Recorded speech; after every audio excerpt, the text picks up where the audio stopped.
Sejauh mana sih agama menurut para filosof itu? Yang sebelah kiri positif, yang sebelah kanan negatif. Jadi dalam filsafat itu ada yang anti Tuhan, ada yang anti agama, ada yang pro Tuhan, pro agama. Jadi pikirannya macam-macam. Coba kita lihat misalnya, menurut para filosof yang teistik, menerima Tuhan dan agama. Apa sih perannya agama? Kata Thomas Aquinas, agama itu memberikan pemahaman yang lebih dalam tentang kebenaran. Pikiran kita terbatas. Agama membantu kita memperdalamnya. Ada banyak hal yang kita tidak nyampe tapi dibantu oleh agama. Termasuk mungkin tentang diri kita, hakikatnya, kedalamannya, dan lain sebagainya. Maka jangan disepelekan informasi-informasi agama, termasuk tentang jiwa kita, diri kita. Kita kan sering belajar ini, jiwa manusia, cirinya, kategorinya, dan lain sebagainya. Ini versinya Thomas Aquinas Santo. Yang kedua, Immanuel Kant. Kalau Immanuel Kant, agama itu bagian dari jalan kita untuk menegakkan moral. Adanya agama dan kepercayaan pada Tuhan membuat orang termotivasi untuk menetapi hukum-hukum moral. Jadi Immanuel Kant terkenal punya argumen moral untuk membuktikan Tuhan. Sederhananya begini. Jadi manusia itu kan wajib, kata Immanuel Kant, harus mematuhi hukum-hukum moral yang itu sudah ada dalam dirinya, makanya disebut deontologis. Kita harus jujur, kita harus tidak berkhianat, kita harus, sebenarnya sudah ada dorongan dalam diri kita. Cuma manusia itu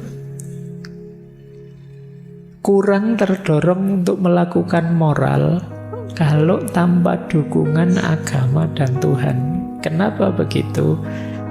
Ilustrasi sederhananya begini. Kan banyak orang melakukan aktivitas moral yang luar biasa, banyak juga yang melawan hukum moral. Ada orang baik, ada orang jahat.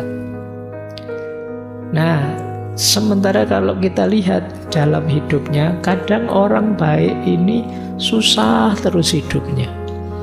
Sementara orang jahat kok seneng terus, menang terus. Sampai mati begitu. Lah terus apa gunanya melakukan aktivitas moral kalau sudah capek-capek mematuhi hukum moral sampai mati susah? Yang ini melanggar hukum moral terus sampai mati senang. Nah, maka terus kesimpulannya apa? Pasti hidup itu tidak selesai di dunia ini saja. Pasti ada hidup sesudah mati. Yang di sana orang baik dapat balasan baik, yang buruk dapat balasan buruk.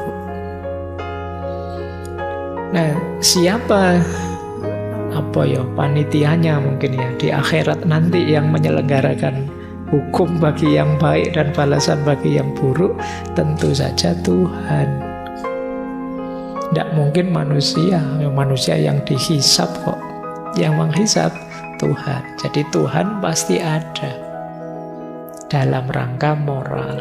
Nah, itu gunanya agama, menjamin moralitas. Kalau mengandalkan pikirannya manusia, mengandalkan manusianya sendiri, hatinya manusia, kadang ya belok-belok, tidak karu-karuan. Tapi yang bisa menjamin itu agama dan Tuhan. Ini Immanuel Kant. Ada lagi Arthur Schopenhauer yang dulu pernah kita bahas dengan pesimismenya. Agama bagi dia salah satu jalan mengatasi ketidakpuasan hidup dan penderitaan. Jadi dengan adanya agama, rasa sakit itu tidak terlalu sakit. Kekecewaan tidak terlalu mengecewakan. segagal apapun kita, begitu kita sadar, oh ada Tuhan kok, itu kita akan mendapatkan sandaran yang sangat kuat. Dulu pernah kita bahas ini. Yang keempat, ini juga pernah kita bahas, Durkheim. Kalau ini manfaat sosialnya, agama itu memperkuat kesadaran kolektif. Agama menguatkan ikatan kita secara sosial. Karena saya tahu kita sama agamanya kan, terus tambah terikat, tambah ada ikatan di antara kita. Maka kata Durkheim, agama itu memperkuat kesadaran kolektif. Itu yang positif. Nanti ada yang negatif tentang agama. Kalau tadi Pak, perannya agama apa? Itu kalau bagi yang kanan ini tidak ada, malah ngaco. Misalnya, kalau bagi Nietzsche, agama itu menanamkan mentalitas budak. Orang jadi kehilangan kebebasan, kehilangan kreativitasnya. Orang diminta patuh saja, ikut saja perintahnya agama. Nah, ini Nietzsche yang punya semboyan terkenal sekali, Tuhan sudah mati. Nanti ada Karl Marx, dia bilang agama itu candu. Karena dia melihat gara-gara agama, itu versi dia ya, orang yang tertindas tidak mau bangkit. Dia merasa, ya sudah, ini takdirku tertindas ini. Allah sudah menetapkan begini misalnya, terus ya sudah, kita terima takdirnya Allah, kita ridho dengan apapun keputusannya Allah. Akhirnya ditindas, tidak mau bangkit berjuang.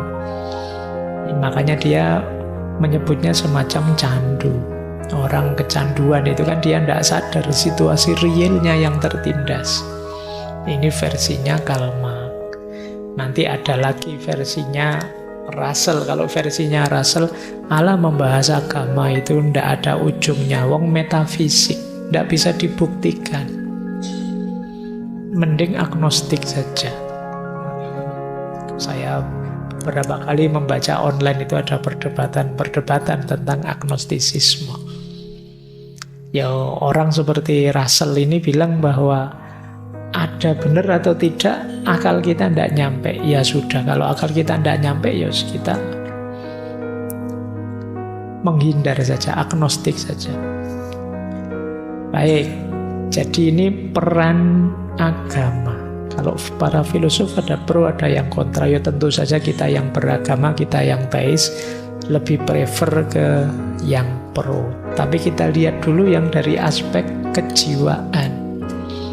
Kita ambil dua filosof, yang pertama Freud, yang kedua Jung. Ini juga pandangannya bertolak belakang. Kalau bagi Freud, agama itu semacam delusi, halusinasi saja. Hanya defense mechanism, pertahanan diri manusia. Manusia itu banyak kurangnya, banyak lemahnya, terus memproyeksikan ada Tuhan. Jadi ini khayalan kita. Kalau di bukunya Freud itu, Tuhan itu seperti kalau kita zaman kecil dulu berkhayal ada ngobrol dengan teman khayalan kita. Nah, kalau ini Freud, ya pasti kita tidak cocok dengan ini, lawang kita beragama. Tapi ada pandangan begini. Ini dari tradisi psikoanalisis yang anti agama. Kalau Carl Jung lebih setuju adanya agama. Karena menurut Jung, agama perannya penting dalam hidup psikisnya manusia. Yang pertama, pentingnya peran agama itu banyak memenuhi mimpi-mimpi ideal mendasar manusia yang oleh Jung disebut archetype. Jadi tema dasar universal archetype itu misalnya nanti ada hidup ini tidak selesai di dunia ini, tapi besok yang di situ ada pembalasan. Nanti ada seorang yang mengarahkan kita pada kebenaran. Jadi ini pola-pola yang kalau dalam agama kita namanya nabi. Simbol-simbol agama itu biasanya cocok dengan struktur bawah sadar kita. Kita ingin yang jahat kalah, yang baik menang. Itu ya bisa kita penuhi lewat simbol-simbol agama. Kita ingin orang curang disiksa, orang baik diberi pahala. Itu kita ketemukan simbol-simbolnya dalam agama. Jadi pemenuhan hasrat bawah sadar ideal kita. Nah, ini membuat kita lebih nyaman dengan agama. Yang kedua, agama membantu kita mewujudkan diri, self-realization, individuasi. Jadi ada banyak aspek hidup ini yang berkembang karena agama. Kasih sayang, kepedulian, solidaritas, tadi ada banyak sekali unsur hidup kita yang berkembang. Siap berkorban, itu mungkin juga bagian dari pertumbuhan diri yang sumbernya agama. Kemudian agama juga membuka kita, membawa kita lebih tinggi ke ranah spiritual transenden. Kalau teman-teman membaca ngaji filsafatnya Carl Jung, kan ada itu tentang pneuma, tentang anima, dan lain sebagainya. Agama yang bisa membawa kita ke ranah spiritual transenden itu. Dan yang keempat, ini yang ada hubungannya dengan kesehatan mental ya. Agama itu membawa pada keseimbangan psikis. Jadi dalam diri kita itu ada banyak dorongan yang saling berlawanan. Kita ingin ini, kita ingin itu. Yo, hati kecil kita ingin baik, tapi ambisi kita ingin meraih ini itu secara curang. Itu yang bisa menetralkan, mengarahkan secara lebih positif, itu agama, kata Jung. Jadi bagi dia agama perannya besar untuk manusia, termasuk untuk kesehatan mental. Nah, itu penjelajahan-penjelajahan pada para filosof